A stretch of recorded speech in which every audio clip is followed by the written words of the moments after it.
Hello! In this video we will talk about science and science policy in three Eastern Partnership countries: Belarus, Ukraine and Moldova. How much do you know about these countries? You have probably heard of some politicians, some revolutions or political scandals there. But what about science? Is there any serious scientific work taking place there? Does the EU cooperate with scholars from Belarus, Ukraine and Moldova? And what role does the state play in these countries when it comes to science policy and scientific cooperation? In order to understand science policy and scientific cooperation, we need to understand the influence of the state. Let's start with a brief summary of the concept of limited access orders. What are these orders about, and what could they mean for science policy? All three countries in our study can be classified as cases of mature limited access orders to varying degrees.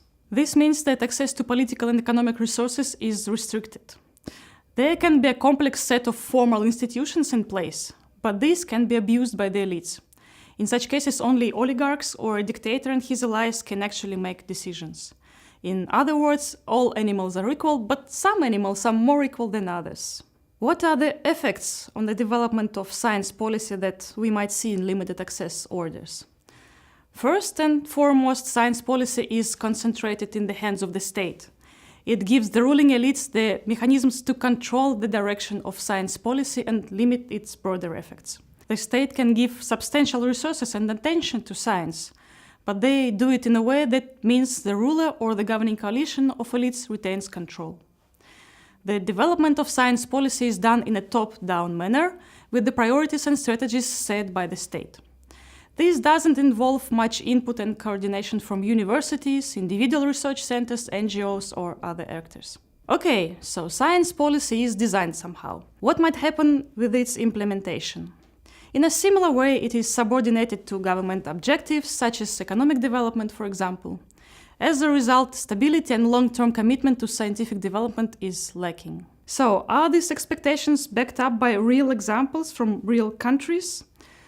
Well, our EU-STRAT research on Belarus, Ukraine and Moldova shows that generally yes, it is, but with some nuances. If you want to see an almost untouched Soviet model of scientific policy, welcome to Belarus.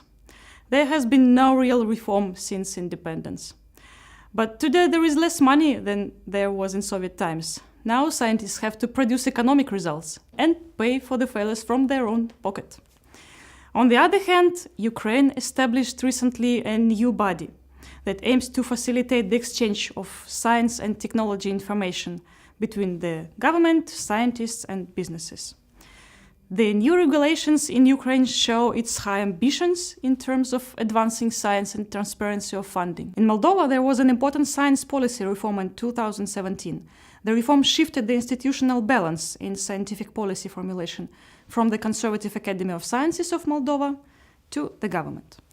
The results of these formal changes, however, will not be visible for several years. What is common for science in these three countries, apart from the Soviet past and practices, is chronic, systemic underfinancing. Belarus now spends 0.5% of GDP on research and development, Ukraine 0.6%, Moldova 0.4%. For comparison, EU countries spend 2% on average. This lack of funding also leads to lack of access to scientific publications and modern equipment. International scientific cooperation suffers from the similar problems: centralization and lack of strategic vision. How has cooperation with the EU influenced science in Belarus, Ukraine and Moldova? Well, cooperation has helped science to survive in these countries, but it did not unfortunately become a driving force for its development. The EU is the biggest international partner and source of funding for science in Ukraine and Moldova, and the second after Russia and Belarus. More than 60% of cooperation projects in all three countries are the projects in the fields of hard science and technologies. What is different in these three cases?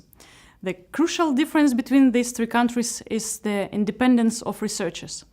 While in Ukraine and Moldova, academics do not experience a lot of political pressure on what they should research and how they should conduct research, in Belarus, scientific activity is almost completely subjected to the goals of the president and the government. Moreover, some of the people we spoke to from Belarus did not see a problem with this, as they believe the government should dictate what the academics should do. This is in line with the Soviet idea about the role of science. The relative independence of Ukrainian and Moldovan scholars from political pressure does not mean that they have complete freedom to pursue their research activities. They are highly limited by the scarce governmental funding and difficulties with obtaining international grants. This, in turn, leads to an increasing gap in the quality and focus of scientific research in the Eastern Partnership countries on the one hand and in the EU member states on the other. So, in all three countries we can see that the effects of a limited access order can be found in the way both the science policy and scientific cooperation are made. It is formulated in a heavily top-down fashion with just little input from below. At the same time, science suffers from fragmentation and over-formalization. In the words of one of the practitioners we interviewed, scientific policy is fragmentary, inconsistent, and often it sets goals that do not correlate well with the previous priorities. Of course, the openness of a regime does not explain or guarantee the level of scientific performance on its own. But there are less chances in limited access orders for science to develop. If you want to explore the topic further, you can read about this research in the EU-STRAT working paper series on our website.